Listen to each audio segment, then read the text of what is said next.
welcome back to Good Shot ID with me, Cheryl Marella and Sandra Marisa dari Recycle. dan kita akan ngebahas tentang sampah trash talk. Yes. Kenapa? Iya Cheryl, jadi dari Recycle nih kita pengen banget ngajakin teman-teman semuanya untuk lebih peduli lagi tentang sampah. Apalagi kalau misalnya di Indonesia ini kan keadaan sampah cukup lumayan mengkhawatirkan ya. Ini termasuk salah satu isu negara kita yang cukup lumayan dari dulu sampai sekarang ya sedikit-sedikit baru mulai ada solusinya. Tapi kita pengen tahu dulu nih San, kalau di Indonesia sendiri keadaan sampahnya saat ini kayak apa? Oke, nah sambil nyontek dikit. Boleh. Jadi kalau menurut data dari KLHK di 2019 nih Cheryl, Indonesia ini kita menghasilkan 67,8 juta ton sampah setiap tahun loh ya. Nah ini tuh selalu bertambah Cheryl, bukannya berkurang tapi bertambah. Misalkan ya di TPST Bantar Gebang itu adalah tempat sampah-sampah yang ada di misalnya di Jakarta gitu ya, itu ditempatkan di Bantar Gebang. Di tahun 2016 tuh sampahnya itu 6.562 ton per hari. Wow. Nah di 2017 juga 2018 dan itu semua selalu naik. Jadi mereka bukan konsisten terolah dengan baik, tapi justru konsisten naik berat sampahnya. Nah sampai di 2020 kemarin kita itu tuh sampahnya 7.424 ton per hari menurut informasi yang dikeluarkan di Kompas gitu. Dan sampah ini persentasenya itu juga sisa makanan 53%. Artinya banyak banget sampah yang dari rumah tangga itu tuh belum terolah dengan baik. Sedangkan untuk sampah plastik itu ada 9%, residu ada 8%, kertas dan lain-lain itu ada 7%. Jadi bisa kita bayangin ya, itu bukan angka yang kecil. Mungkin kalau kita ngeliat itu kayak 7%, 8% itu kedengarannya kecil, tapi pengalinya adalah jutaan ton per hari yang masuk ke TPST Bantar Gebang untuk kayak sampah-sampah yang kita tinggal di Jakarta seperti itu ya. Dan ini baru Jakarta loh ya, Betul. belum akumulasi seluruh Indonesia kan? Ya, benar banget. Nah, karena menurut di sini ya data yang ada juga itu 88,17% sampahnya itu masih diangkut ke TPR ya, bukan diolah. Jadi yang kalau bisa kita lihat yang diolah itu sebenarnya masih kecil. Diolah dalam arti bisa didaur ulang atau mungkin sampah organiknya itu dijadikan kompos, itu baru sangat kecil sekali. Sisanya itu masih masuk ke TPA atau tempat pembuangan akhir. Nah, itu juga kenapa kita pengen tahu di sini pentingnya sebenarnya mendaur ulang sampah, karena kan jenis sampahnya sendiri ada banyak, mana yang bisa didaur ulang, mana yang tidak bisa didaur ulang, dan kalau mau daur ulang tuh gimana sebenarnya? Oke, nah untuk mau daur ulang nih sebenarnya pertama yang harus kita lakukan itu adalah tahu jenis sampahnya itu seperti apa. Tapi sebelumnya Cheryl, kenapa sih kita harus daur ulang sampah? Mungkin itu ya kali yang kita bahas dulu nih. Kenapa harus kita daur ulang? Nah pasti karena faktanya yang tadi itu si sekian persen sampah belum terolah dengan baik dan benar. Nah, kenapa kita harus daur ulang? Ya pastinya pencemaran. Apalagi sekarang udah musim hujan nih Cheryl. Kita dari kecil kan kita suka diajarin ya, kalau kita buang sampah sembarangan nanti kalau hujan jadi banjir. Begitu. Kita semua pasti masih inget juga nih pelajaran waktu kecil tuh diajarin kayak gitu. Nah, pastinya untuk pencemaran lingkungan, untuk menghindari pencemaran lingkungan.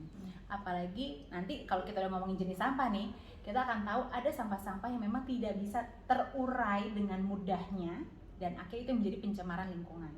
Nah, selain itu juga Cheryl pasti nih, kalau Cheryl tinggal di Bali pasti tahu banget pernah ngalamin yang namanya sampah bececeran di pantai. Wah, nah ini tahunan selalu ada nih di pantai-pantai kita di Bali. Dan kadang mungkin menemukan sampah-sampah yang tidak seharusnya kok bisa sampai pantai ya gitu. Betul sekali. Ya kan? Nah itu dia, pencemaran lingkungan juga termasuk di situ gitu loh. Sampah yang kita buangnya sebenarnya mungkin di rumah, tapi dia bisa nyampe tuh di pantai seperti itu.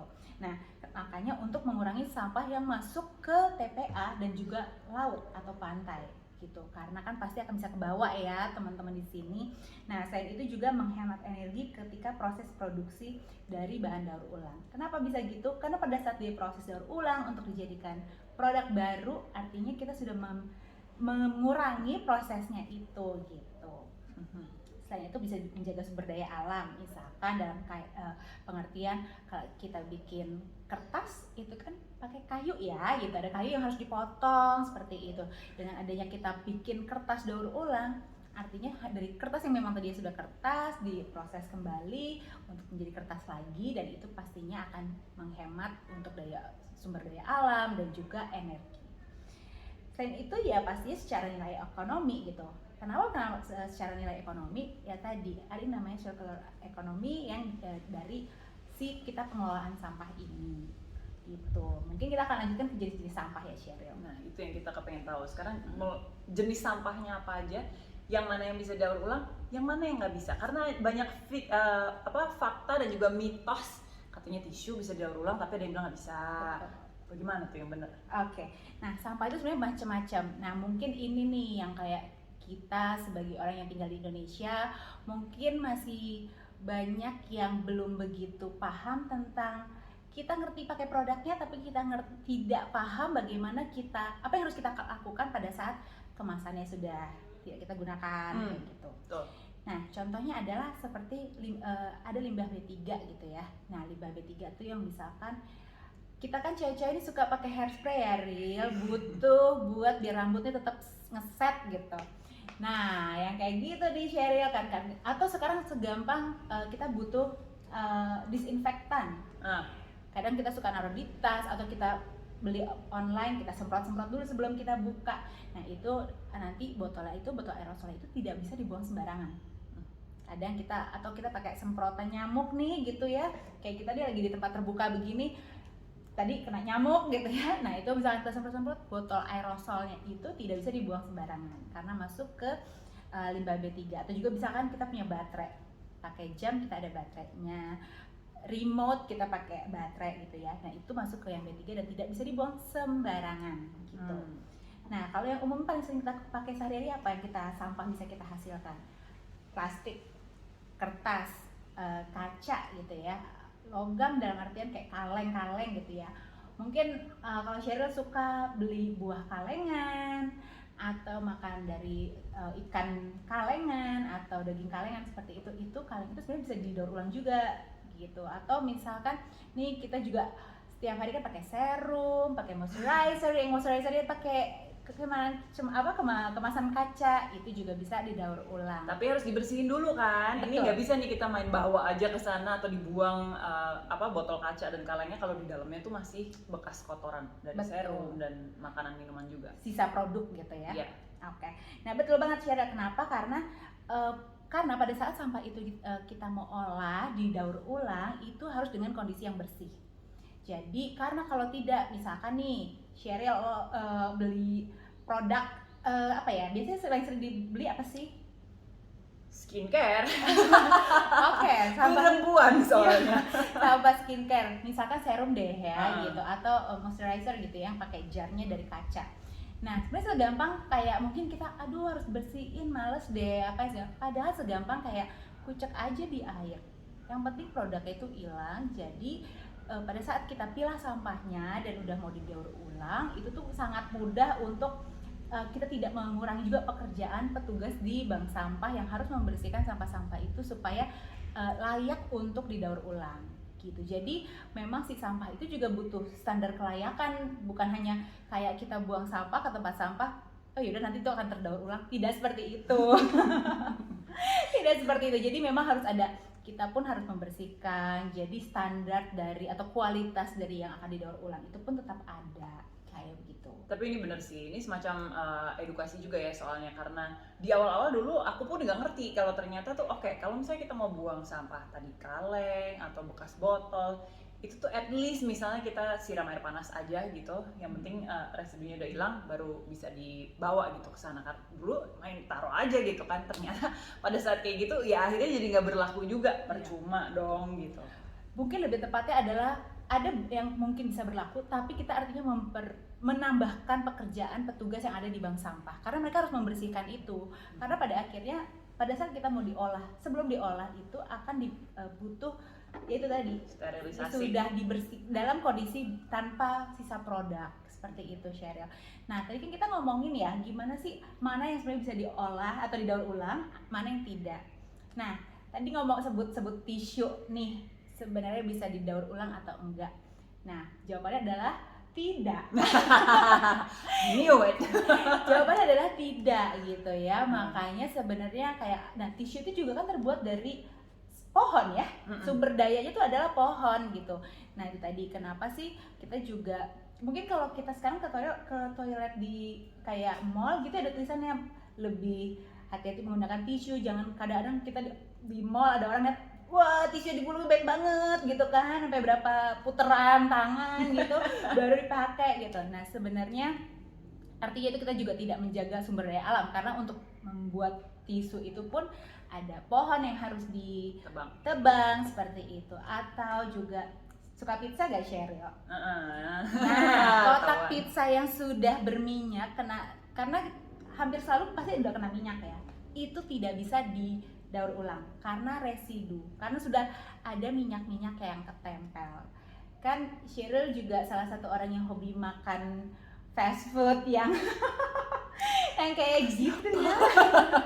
Nah itu kan kalau datang makanan sudah ada kena minyak ya, Ril, ya, paper bagnya seperti itu. Itu nggak bisa didaur ulang ya, itu jadinya ya. Bisa. Berarti kayak tadi tisu nggak bisa didaur ulang karena sebenarnya udah ada residu tertentu yang nempel di situ, dan kalau mau didaur ulang itu kan harus pakai chemical tertentu, dan itu yang akhirnya membuat malahan jadi berbahaya, ya kan? Ya.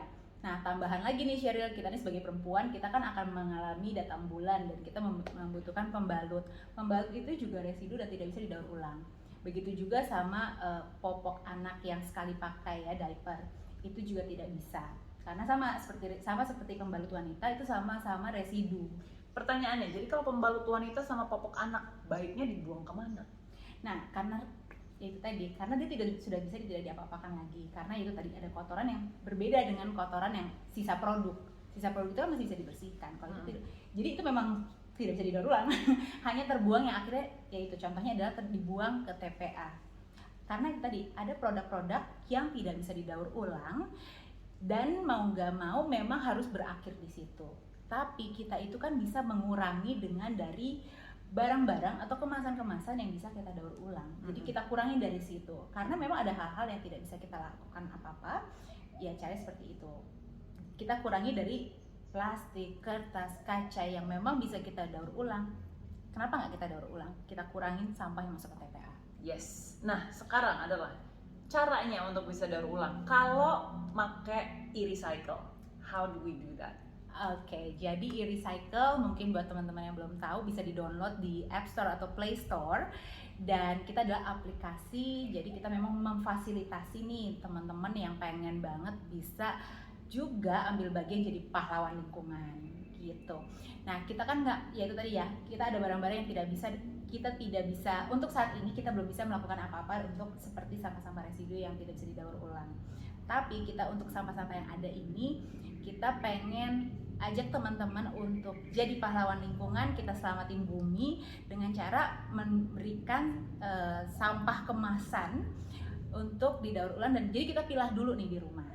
Tadi ada kertas, kaca, logam, plastik pastinya.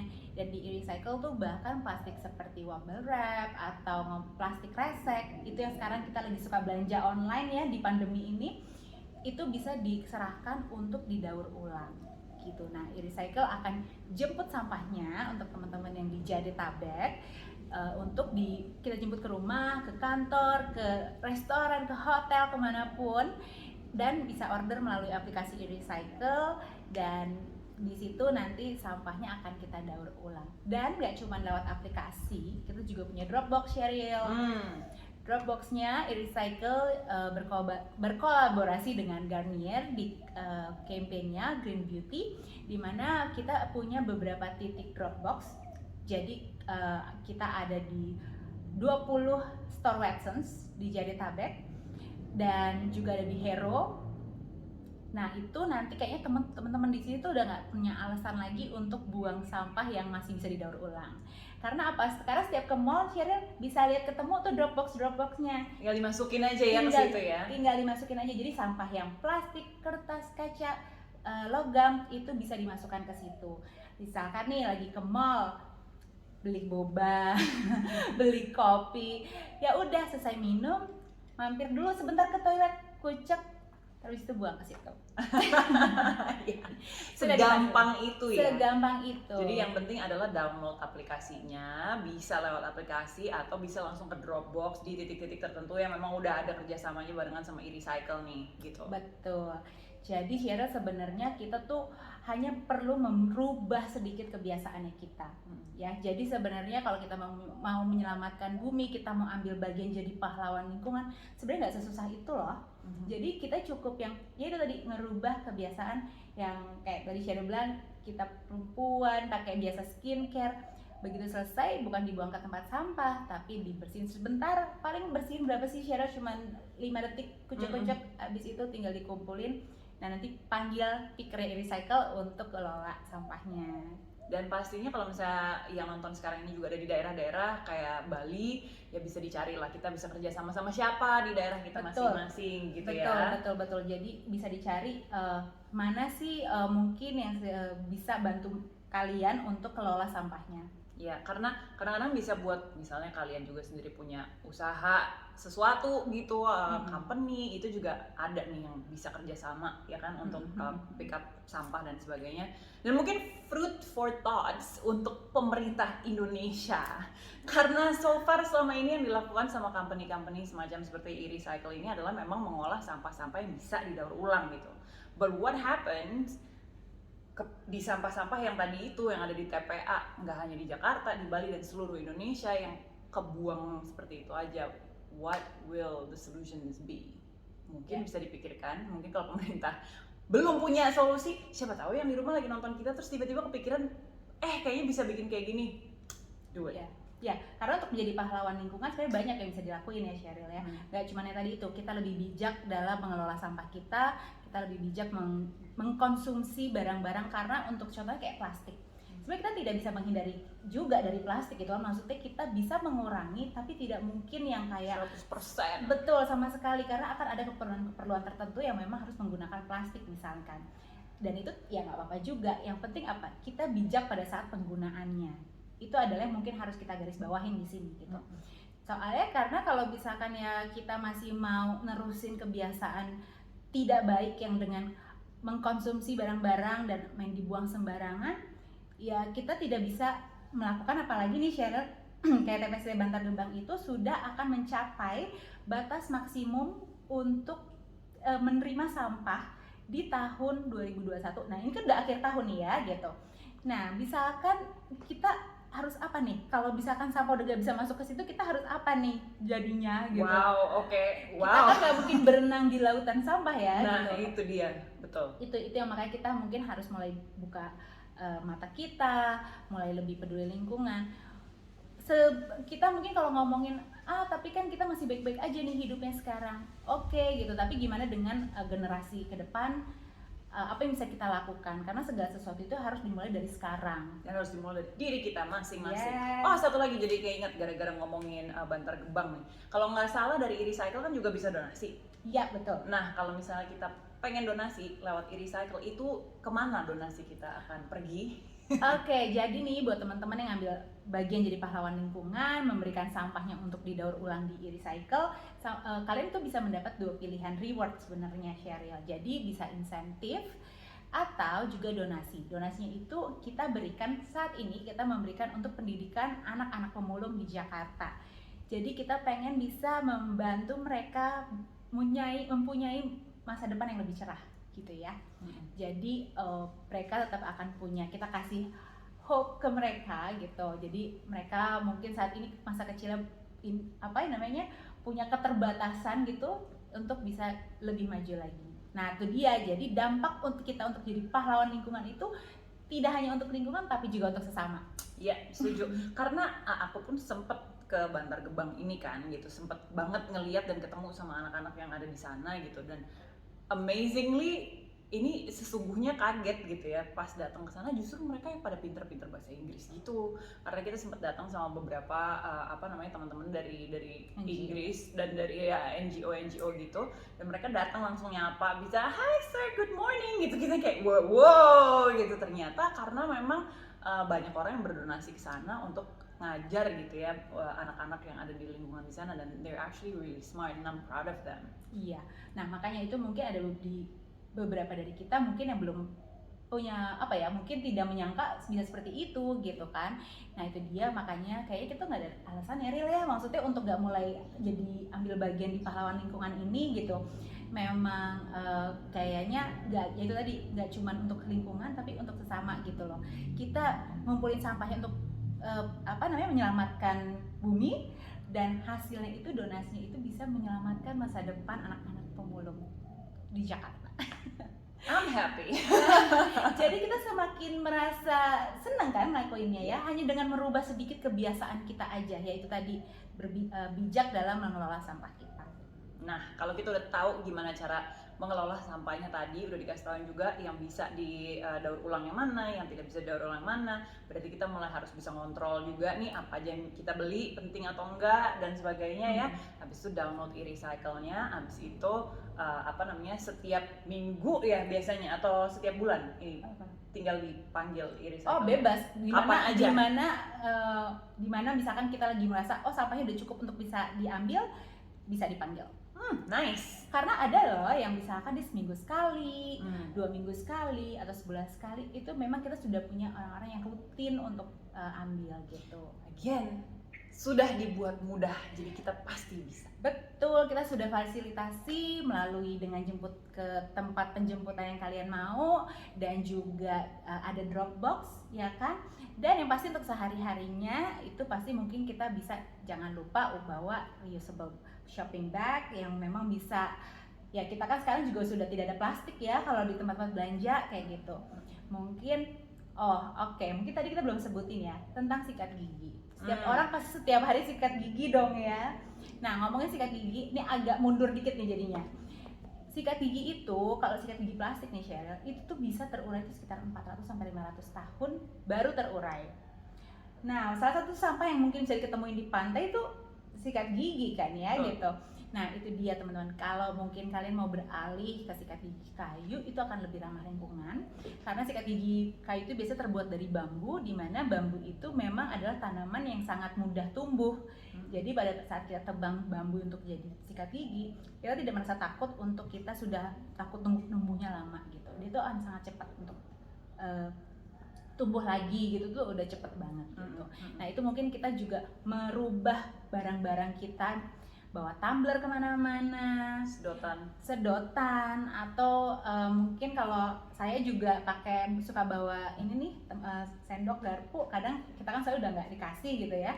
Nah itu juga kita bawa itu, kita juga untuk mengurangi itu tidak hanya itu aja, kita rubah ganti juga barang-barang yang memang itu kita hasilkan bisa jadi banyak, kayak itu shopping bag ya kan. Kalau plastik kresek itu bisa banyak kalau kita nggak bawa reusable shopping bag, kita bawa itu tumbler. Jadi kalau kita beli kopi nggak harus selalu pakai si plastiknya, cupnya yang kayak gitu. Nah kita jadi juga bisa melakukan dengan itu, merubah barang-barang yang bisa kita kurangin.